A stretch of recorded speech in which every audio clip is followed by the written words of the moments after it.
এই রবিবার আমরা একটু বাড়ি থেকে বেরিয়েছিলাম। আমরা গিয়েছিলাম সোদপুর। আমাদের কোন্নগর ঘাটটা পেরোলেই না সোদপুর। আর মানে যাটা সোদপুর যাটাও আমাদের জন্য খুব ইজি ব্যাপার আর কি।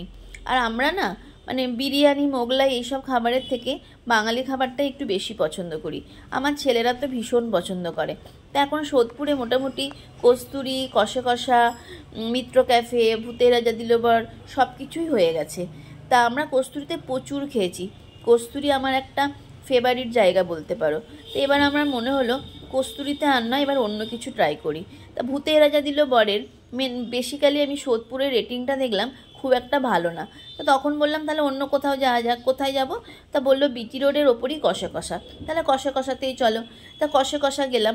কষে কষার অ্যাম্বিয়েন্সটা তো বেশ ভালো, মানে আমার তো বেশ ভালো লাগলো। এর অন্যান্য জায়গায় যেমন কাঁসার থালা বাটিতে সার্ভ করে, এখানে সেটা নয়, এখানে সেরামিকের প্লেটে সার্ভ করছিল। এইটা অন্যদের থেকে একটু ডিফারেন্ট, কিন্তু খাবার ছিল অসাধারণ। আমরা প্রথমে 4 জনের জন্য 4টে ভেটকির ফিশ ফ্রাই অর্ডার করেছিলাম। আর সেই সময় আমাদের খিদেও পেয়েছিল প্রচুর। আমাদের তো দারুণ লেগেছে। আর তারপর আমরা 2টো মহাভোজ থালি অর্ডার করলাম। একটা চিংড়ি উইথ মাটন মহাভোজ থালি আর একটা ভেটকি পাতুরি উইথ মাটন মহাভোজ থালি। থালিতে কী কী ছিল শোনো। লুচি, আলুর দম, ভাত, শুক্তো, ডাল, ঝুরি আলু ভাজা, বেগুন ভাজা, আলু ফুলকপির তরকারি, চিংড়ি, মাটন, চাটনি, পাঁপড়, রসগোল্লা, পোলাও। ইভেন আমরা 4 জন ছিলাম বলে 4টে পানি দিয়েছিল। আমরা ভেবেছিলাম যদি খাবার যদি পরে লাগে আমরা পরে অর্ডার করে দেবো।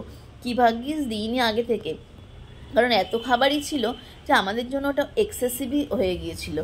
মানে বেশ অনেকটা খাবার। আমার তো বেশ ভালো লাগলো। আর অ্যাম্বিয়েন্সটাও বেশ ভালো।